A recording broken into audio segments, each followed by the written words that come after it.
Good morning, sailor. I can't say I'm totally awake here, so I hope I don't ramble too much. I listened to your video last night, and then I'm going through it again today because you covered a lot of things. And I doubt I can respond to everything in your video with this one.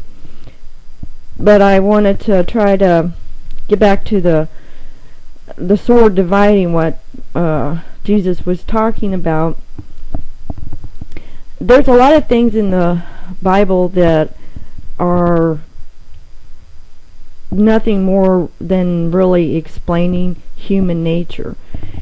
If you removed all religions from the world, there was never any such thing of any kind of religion, pagan or otherwise, you would find people divided. People divided in their own homes, people divided in their own towns, their own countries, based on race, based on they just don't like that group over there, based on land.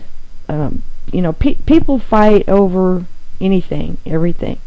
They fight over land that has diamonds, land that has oils, land that just has greener grass. And there's always a group of people that want to dominate another group of people. And you see even in families and in interpersonal relationships, about a month before Christmas you start seeing news stories and on talk shows talking about how the stress level goes up because of families getting together for the holidays, families that don't get along. And a lot of times religion isn't even brought into the issue. There's, Uncle Ed that always gets drunk and says vulgar things to other family members. There's the son-in-law nobody likes. I mean, there's always something. And the holidays are not joyful for a lot of people because of the division in the families. And it's really sad and to see this. So basically what Jesus was explaining wasn't that, these families were all getting along and everything was great and wonderful. Then he showed up and they started fighting among each other. Because that verse the passage is to be taken literally, because like I said on my other video, I see this all the time. We see people struggling because some family members are Christians and some family members aren't.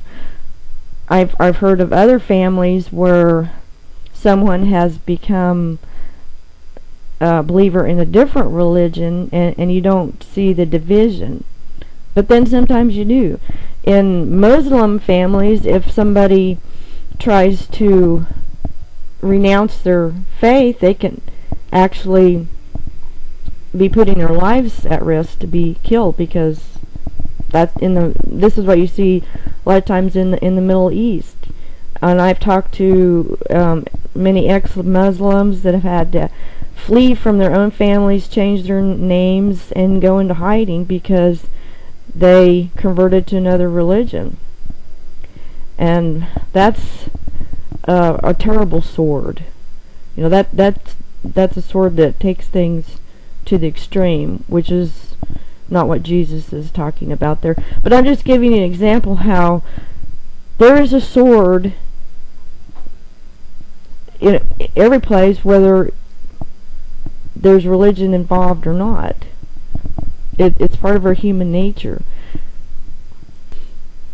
I'll give you another example. There's a sword between you and I because of our different beliefs. That it doesn't mean a sword as in that we need to hate each other, or we need to trash each other, or whatnot. That's going too far, and that's not mentioned in the passage or anything like that. And I said in my other video, there's a sword even between Christians, dividing on doctrinal issues. I hope this makes sense. The point is, there's always been a sword. Even before Jesus came along, So, like I said, it's not like everybody was getting along, everything was hunky-dory, there was no wars, nothing bad was happening. Jesus showed up and then everybody just started fighting. That's not what it's talking about. The peace that Jesus talks about in the Bible and that Christians talk about isn't that Jesus came to bring peace to the world in the sense that you're talking about, but a personal peace, or in us individually. I'll give you a quick example. I was raised in a Christian home. I was very lukewarm Christian. I really didn't understand a lot of things, and I said I believed in God, and I did, but I was doing what I wanted to do type thing, and I really messed up my life badly, and I didn't have any peace. And it wasn't until years later in my 30s when I was out of an abusive marriage, and I should have never got married to start with, and I had a son, and I felt like this time not only did I mess up, but I took a little child with me. And sorry, I had to stop and take a break. I was starting to get all emotional.